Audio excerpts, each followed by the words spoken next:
Imagine você morando numa cidadezinha do interior, daquelas onde todo mundo se conhece, daquelas que ninguém tranca a porta de casa, que as crianças brincam na rua até tarde. Agora imagina descobrir que o seu vizinho, aquele meio estranho, aquele meio esquisito que você via no mercado, tinha na casa dele um museu dos horrores, feito com pedaços de corpos humanos. Isso aconteceu de verdade em Plainfield, Wisconsin, em 1957. E o nome do cara era Ed Gein. Fala galera, eu sou o Rafael, esse é o Repertório Criminal e hoje eu vou contar pra vocês a história real que inspirou Psicose, o Massacre da Serra Elétrica e o Silêncio dos Inocentes. Só que vocês vão descobrir que a realidade foi muito, muito pior do que qualquer filme tenha mostrado. Se você curte histórias reais de crime, se inscreva no canal, porque a gente vai mergulhar fundo nessa história. E olha, é pesado mesmo. Então se você é menor de 18 anos ou é sensível a conteúdos pesados, é melhor assistir outra coisa. Vamos começar pelo começo. Vamos falar de um menino que nasceu em 1906 e que foi moldado para se tornar um dos criminosos mais perturbadores da história americana.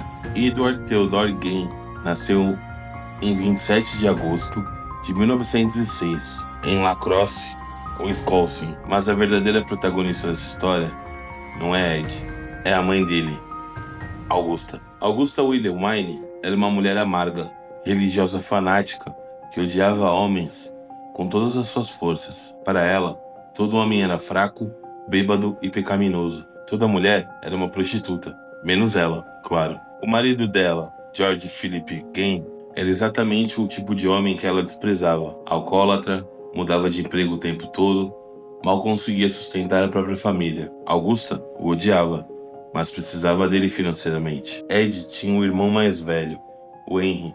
E aqui começa a tragédia. Quando Ed tinha 8 anos, Augusta decidiu que precisava proteger os filhos do mundo corrupto. Ela comprou uma fazenda isolada, a 190 quilômetros da cidade mais próxima. Imaginem a cena, 2 meninos completamente isolados, vivendo apenas com a mãe, que pregava o tempo todo que lá fora o mundo era só pecado e perigo. Ed e Henry só saíam de casa para ir para a escola. Não tinham amigos, não conversavam com outras crianças e todas as noites Augusta lia a Bíblia para eles, sempre focando na parte de morte, punição divina e assassinato. Na escola, Ed era motivo de chacota. Era tímido, estranho, sempre mal cuidado. As crianças faziam piada com ele.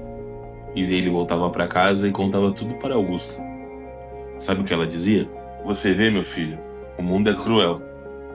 Você só precisa da mamãe. Augusta estava criando o filho perfeito aos olhos dela. Um homem que nunca conseguiria se relacionar com outras pessoas, que nunca teria amigos, namorada, uma vida própria. Um filho que seria só dela para sempre. E funcionou. Ed cresceu totalmente dependente dela. Ele a adorava. Para Ed, Augusta era a mulher mais pura, como uma santa. E todas as outras mulheres? Bem, Augusta havia ensinado que todas eram pecadoras. Henry, por outro lado, começou a questionar a mãe quando ficou mais velho. Ele via que aquilo não era normal, que eles estavam perdendo a vida. Mas Ed defendia a mãe de qualquer crítica. Ele amava a mãe com uma devoção doentia. Em 1940, George Gein morreu. Augusta ficou viúva aos 54 anos, com 2 filhos adultos que não sabiam viver no mundo real. Pela primeira vez na vida, Ed e Henry tiveram que trabalhar fora de casa. Ed tinha 34 anos e nunca tinha trabalhado um dia sequer. Imaginem isso. Um homem de 34 anos que nunca teve um emprego, nunca conversou com estranhos, nunca teve uma vida social. Eles começaram a fazer trabalhos esporádicos para os vizinhos. Carpintaria, reparos, coisas básicas. E foi aí que Henry começou a ver como o mundo funcionava de verdade. Henry percebeu que eles haviam perdido suas vidas, que Augusta havia destruído todas as chances que eles tinham de serem normais. E ele começou a confrontar a mãe. Abre aspas. Mãe, o Ed precisa ter uma vida normal, Henry dizia. Ele precisa conhecer pessoas, ter filhos, se casar talvez. Fecha aspas. Augusta ficava furiosa. E Ed ficava furioso. Ed odiava o irmão por confrontar a mulher que ele mais amava no mundo. Aí chegamos em 21 de maio de 1944. Ed e Henry estavam queimando vegetação na propriedade, quando o fogo fugiu do controle. Segundo Ed, eles se separaram na fumaça densa e então ele perdeu o irmão de vista. Ed voltou para casa correndo, ligou para a polícia e para os bombeiros. Ele disse que Henry estava perdido na fumaça. E aqui começa o primeiro mistério da vida de Ed Gein. Ed guiou a equipe exatamente até onde Henry estava. Como ele sabia exatamente onde o irmão estava, se ele havia dito que tinham se perdido na fumaça? Henry foi encontrado morto em uma área que não havia queimado. Ele tinha ferimentos na cabeça, consistentes com pancadas. A Polícia Rural de 1944 não investigou muito. Declararam como um acidente e pronto. Mas muitos especialistas hoje acreditam que Ed matou o próprio irmão. Por quê? Porque Henry estava envenenando Augusta contra Ed, tentando convencer o filho a ter uma vida própria. E vocês o que acham? Acreditam que Ed matou o próprio irmão? Deixa nos comentários, porque essa é só a primeira morte suspeita da história dele. Com Henry morto, finalmente Ed tinha Augusta só pra ele. Era exatamente o que ele sempre quis. Mas Augusta não estava bem. Meses depois da morte de Henry, ela teve o primeiro derrame.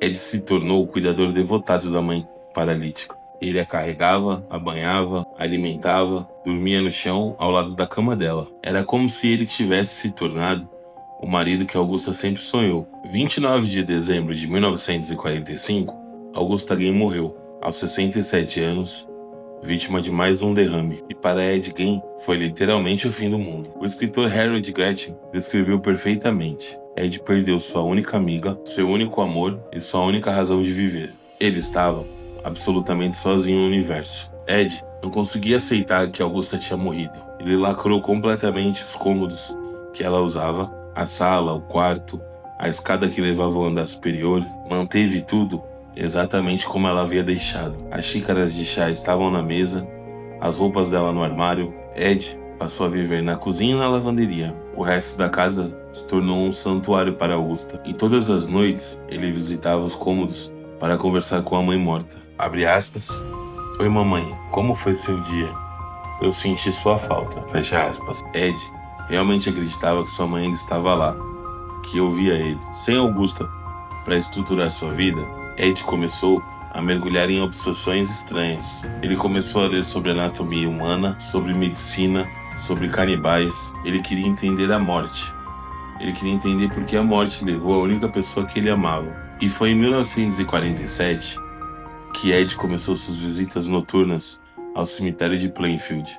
No começo, ele só caminhava entre os túmulos, lendo as lápides e pensando sobre a morte. Mas depois ele começou a se interessar por mulheres específicas, mulheres de meia idade que haviam morrido há pouco tempo, que se parecessem com Augusta. Ed confessou, anos depois, que pelo menos 40 visitas foram feitas ao cemitério, entre 47 e 52. Em cerca de 30 visitas dessas, ele caía em si e voltava para casa sem fazer nada. Mas nas outras 10 vezes, ele levou corpos. Imaginem vocês a cena. Ed chegava ao cemitério, cavava um túmulo recém-feito, abria o caixão e levava o corpo inteiro para casa. Ele desenvolveu uma técnica.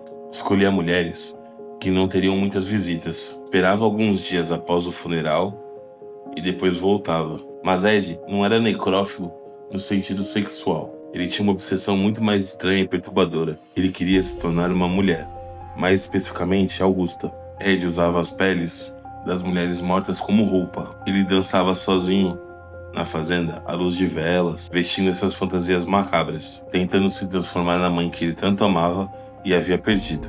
Por quase 10 anos, Ed sobreviveu com os corpos que ele apenas roubava do cemitério. Mas em 1954, alguma coisa mudou. Talvez os corpos não fossem mais o suficiente. Talvez ele quisesse algo mais fresco. 8 de dezembro de 1954, Mary Hogan, uma mulher de 51 anos, que era dona de uma taverna local, desapareceu sem deixar rastros. Mary era uma mulher independente que trabalhava até tarde. Ela se parecia muito com Augusta fisicamente, mesma idade, mesmo tipo físico, mesma personalidade. Na noite do desaparecimento, Ed havia estado na taverna. Vizinhos haviam se lembrado dele porque ele ficava encarando Mary de forma estranha e sem piscar. Quando questionado sobre o desaparecimento alguns dias depois, Ed apenas sorriu e disse: ela está na fazenda agora. Ninguém levou Ed a sério. Ed era conhecido como o bobalhão local. Estranho, mas inofensivo. As pessoas riam das coisas estranhas que ele falava. Como estavam enganadas. Ed havia matado Mary na própria taverna, colocado em seu caminhão e levado para a fazenda. Lá, ele removeu toda a pele dela e começou a fabricar seus objetos domésticos com as partes do corpo dela. Por 3 anos, ninguém suspeitou de nada.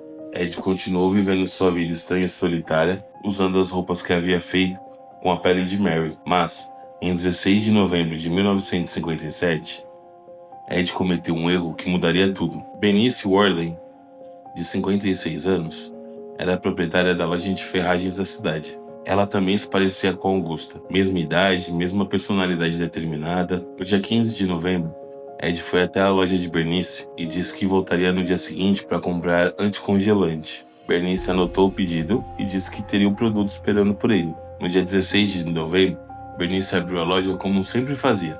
Ed chegou cedo antes de qualquer outro cliente. O que aconteceu dentro daquela loja? Nós sabemos depoimentos posteriores de Ed.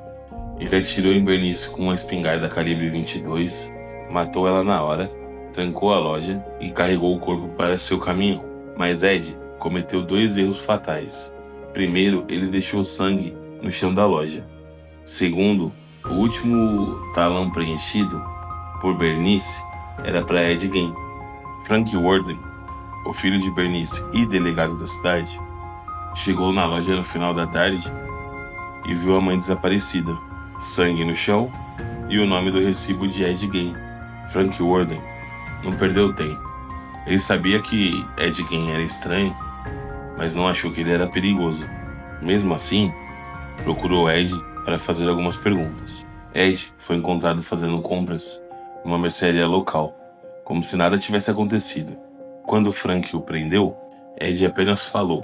Alguém enquadrou Elmo. Elmo era como ele se referia sobre ele às vezes. Frank e outros policiais decidiram ir até a fazenda para dar uma olhada. Era uma tarde de sábado fria e escura. Eles não faziam ideia do que eles estavam prestes a encontrar. A casa principal estava trancada, então eles foram até o galpão dos fundos. Frank abriu a porta, acendeu a luz e quase desmaiou com o que viu. Pendurado de cabeça para baixo, como um cervo pronto para o açougue, estava o corpo decapitado de Bernice Worley. Ela havia sido vestida como um animal de caça, com os pés amarrados por uma corda. Bernice havia sido morta com um tiro na cabeça, depois mutilada. A cabeça dela havia sido cortada fora, o corpo havia sido aberto e esvaziado, mas isso era apenas só o começo do horror. Dentro da casa de Ed, a polícia encontrou o que só pode ser descrito como um museu de atrocidade. Cadeiras feitas com pele de humanos, cadeiras com assento de pele humana, abajures decorados com faces humanas, tigelas esculpidas em crânios e uma colher feita de osso humano, caixas de sapatos cheias de narizes, outra caixa com unhas e dedos pintadas com esmalte, 9 máscaras faciais completas, algumas ainda com batom nos lábios, e o item mais perturbador de todos, um colete feito inteiramente de dorso feminino, completo, com seios. Ed admitiu depois que usava essa fantasia para dançar à luz de vela sozinho, tentando se transformar em mulher. Cara, eu sei que isso é pesado. Eu mesmo fico perturbado toda vez que eu falo sobre isso. Deixa no comentário o que vocês estão sentindo ouvindo sobre isso. E se você tem um estômago forte, deixa o like no vídeo. A polícia contou mais de 20 itens com partes de corpos humanos. Ed havia transformado sua casa em uma loja dos horrores. O interrogatório de Ed foi um desastre completo. O investigador estava traumatizado com tudo que ele havia visto na fazenda. Esmurrou Ed contra a parede, gritando: "Confessa, seu monstro." O primeiro depoimento se tornou inadmissível por conta da violência. Art nunca se recuperou depois de ter visto todo aquele horror. Ele morreu de ataque cardíaco um mês depois, aos 43 anos. Os médicos disseram que foi o estresse. Em 1957, Ed foi considerado mentalmente incompetente para ser julgado. Os psiquiatras o diagnosticaram com esquizofrenia e ele foi internado no hospital psiquiátrico. Durante 11 anos ele ficou internado. Ed raramente falava sobre os crimes. Preferia discutir religião, anatomia e falar sobre Augusta. Ele nunca demonstrou remorso pelas vítimas. E aqui tem uma curiosidade fascinante. O famoso documentarista Errol Morris conseguiu entrevistar Ed 3 vezes nos anos 70. Segundo Morris, Ed era absolutamente agradável, engraçado, perverso. E sabe qual foi uma das conversas mais surreais? Ed falou sobre Sigmund Freud. Com sua voz mansa e doce, Ed falou, abre aspas, aquele Freud, ele realmente é louco. Freud poderia estar andando numa rua e ao olhar para a varanda dos edifícios, você sabe o que ele enxergaria? Ele enxergaria os seios de uma mulher. Fecha aspas. Irônico, né? O homem que fazia acentos com mamilos achava Freud obcecado por sexo. Em 1968, os médicos consideraram Ed competente para ser julgado. O julgamento durou apenas uma semana. Ed mudou sua versão dos fatos, disse que a arma disparou acidentalmente, o júri não acreditou, o veredito foi culpado de assassinato, mas inocente por razão de insanidade. Ed voltou para o hospital psiquiátrico, onde passaria o resto da sua vida. Durante todos esses anos, Ed era considerado um paciente modelo. Ele era educado, cooperativo e nunca deu trabalho. Mas as funcionárias mulheres do local se sentiam desconfortáveis com ele. Elas diziam que Ed as encarava de uma forma estranha. Ed Gein morreu em 26 de julho de 1984, aos 77 anos, vítima de câncer e problemas cardíacos, enterrado em um túmulo não marcado ao lado de Augusta. Mesmo na morte, ele não conseguiu se separar da mãe. E agora vem a parte mais fascinante da história de Ed Gein. Como um homem que matou apenas 2 pessoas, se tornou a maior influência do cinema de terror da história. Vamos começar pelo mais famoso, Psicose, de Alfred Hitchcock, de 1960. Norman Bates foi diretamente inspirado em Ed Gein. O escritor Robert Bloch morava a poucas dezenas de quilômetros de distância de Plainfield quando os crimes aconteceram. Ele ficou tão fascinado que escreveu o livro Psicose em 1959, apenas 2 anos após a prisão de Ed. As semelhanças são impressionantes, como Norman preserva o quarto da mãe, exatamente como ele estava, como conversa com ela, como tem uma relação obsessiva com a figura materna. Ed Gein puro. O massacre da Serra Elétrica de 1974 criou Leatherface, baseado diretamente nas máscaras faciais que Ed criava. Tobe Hooper admitiu publicamente que se inspirou nos trabalhos artísticos macabros de Ed. O Silêncio dos Inocentes trouxe Buffalo Bill, que Thomas Harris criou a partir da obsessão de Ed por vestir pele feminina para se transformar em mulher. A famosa cena em que Buffalo Bill dança usando a pele humana é puro Ed Gein. Agora mesmo, em 2025, a Netflix está lançando Monstro, a história de Ed Gein, nova temporada da série de Ryan Murphy, com Charlie Hunnam interpretando Ed e Tom Hollander como Alfred Hitchcock.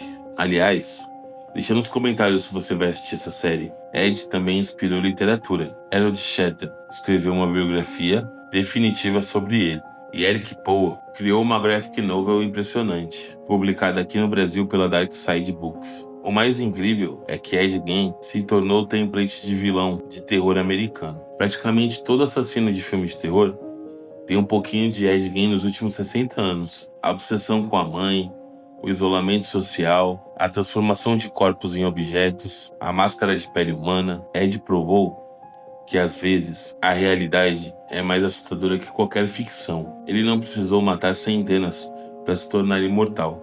Ele se tornou o padrão ouro de serial killers na cultura pop. A história de Ed Gein nos obriga a fazer perguntas desconfortáveis. Ed nasceu um monstro ou foi criado para se tornar um? A influência tóxica de Augusta, o isolamento, a morte traumática das únicas pessoas que ele conhecia, tudo isso criou as condições perfeitas para gerar um assassino. Ed Gein prova que os monstros não são criaturas fantásticas, são pessoas reais que vivem ao nosso lado, que compram mantimentos no mesmo mercado que você. Plainfield nunca foi a mesma. Ainda hoje turistas visitam a cidade procurando rastros do açougueiro de Plainfield. A fazenda pegou fogo acidentalmente antes do leilão. Muitas pessoas acreditam que próprios moradores botaram fogo para apagar as memórias do horror. E aí, pessoal, o que vocês acharam dessa história? Foi mais pesado do que vocês esperavam? E qual desses filmes vocês já assistiram? Deixem nos comentários qual o próximo caso que vocês querem que eu investigue. Se vocês curtiram, se inscreva no canal, ative o sininho, deixa o like, compartilha com alguém corajoso o suficiente para esse tipo de história real. Eu sou o Rafael e eu vejo vocês no próximo episódio.